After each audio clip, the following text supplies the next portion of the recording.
This casement features what we call simulated divided lights, or SDLs for short.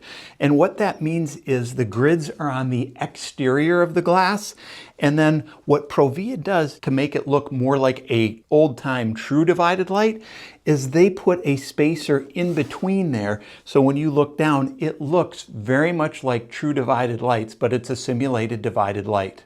The SDLs come in the Endure series and the Eris series. With older homes, they have the external grids, and a lot of times they are true divided lights. The challenge with the true divided lights, most companies don't make those anymore, is you get individual seal failures. Where here, this is all one unit, so if a seal failure happens, we replace all the glass. It's easy to change out with little inconvenience to you.